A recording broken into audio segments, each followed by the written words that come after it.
So friends, today we will discuss ECG changes in pulmonary embolism. Okay, what are the ECG changes that we will get in a person having an attack of pulmonary embolism? But before going on to ECG, let us discuss few basic things. Okay, so pulmonary embolism is the most common cause for acute cor pulmonale. So pulmonary embolism is the most common cause for acute cor pulmonale or acute right-sided heart failure. Acute right-sided heart failure. So this is the thing. So the ECG changes of pulmonary embolism are the ECG changes of acute right-sided heart failure. This is the concept. So as such, pulmonary embolism does not have any ECG changes because the pulmonary embolism is the most common cause for right-sided heart failure. You know, there are two types of heart failure. Right-sided heart failure. One is acute right-sided heart failure, or we can call it acute cor pulmonale or chronic cor pulmonale. So chronic cor pulmonale is produced due to some chronic lung diseases. The most common cause is COPD. But acute cor pulmonale most commonly is produced due to pulmonary embolism. Pulmonary embolism is the most common cause for right-sided heart failure. So in pulmonary embolism, because of right-sided heart failure, it will lead to ECG changes. Okay, this will lead to certain ECG changes, and these ECG changes are the ECG changes of pulmonary embolism. So now we can go to the ECG changes. So the ECG changes. So the most common finding, the most common ECG change is the increase in heart rate. So this is the most common finding, increase in the heart rate. But we know it is not a specific change, so it is practically of not much importance. The second ECG change is the characteristic. The second ECG change.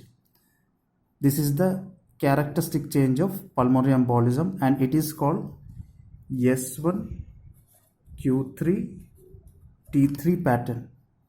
It is called S1Q3 T3 pattern. So what is this S1Q3 T3 pattern? So this S1Q3 T3 pattern means in lead L1, we will have a deep S wave. So in lead L1, we will have a deep S wave. There is a deep S wave in lead L1, and in lead L3, we will have a deep Q wave. We would be having a deep Q wave, and in the lead L3 itself, we would be having a inversion of T wave. There would be a inversion of T wave. This pattern is called S1Q3 T3 pattern. That is, in lead L1 there would be a deep S wave. In lead L3 there would be a deep Q wave, and in lead L3 itself we would be having a T wave inversion. These three changes are together called S1Q3 T3 pattern. This is considered to be the characteristic of pulmonary embolism. But saying that, one thing you have to keep in mind that these changes are produced due to acute right-sided heart failure. But these changes can also be produced by other conditions that lead to right-sided heart failure. So as we discussed earlier, the ECG changes are basically produced due to right-sided heart failure. The increase in heart rate, the S1Q3 T3 pattern, everything is produced due to right-sided heart failure. So these changes, even though they are characteristic of pulmonary embolism, because pulmonary embolism is the most common cause for right-sided heart failure, acute right-sided heart failure, but these changes can also be produced by other conditions that might produce acute cor pulmonale or acute right-sided heart failure. This may include pneumothorax, some broncho condition leading to bronchospasm can also lead to right-sided heart failure. Okay. Then the third change. What are the other changes?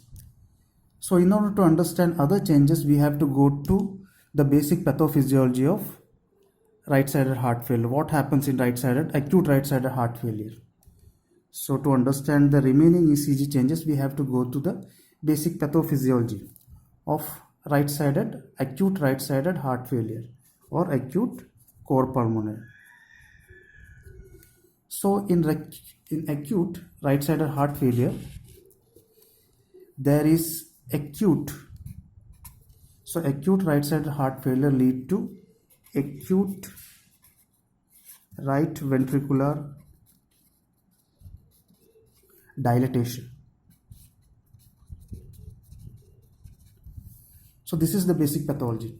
In acute right-sided heart failure, there is acute right-sided right ventricular dilatation. So first there is acute right ventricular dilatation, and we know this acute right ventricular dilatation can lead to acute right atrial dilatation also. But initially there is acute right ventricular dilatation. This is the basic pathology in acute core pulmonary or acute right-sided heart failure. In chronic core pulmonary, there is right ventricular hypertrophy, but in acute right heart failure, there is right ventricular dilatation.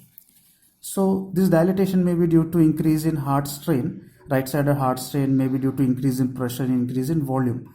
So all these changes are produced due to acute right ventricular dilatation. So this acute right ventricular dilatation will lead to delay in conduction in right bundle branch.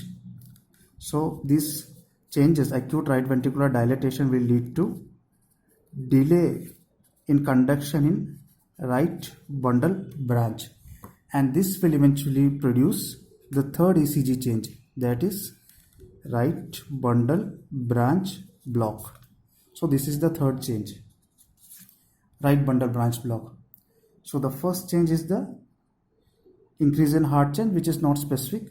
The second set of changes are the S1Q3 T3 pattern, even though they are considered as characteristic. Then the third change is the right bundle branch block, and this right bundle branch block is produced due to acute right ventricular dilatation.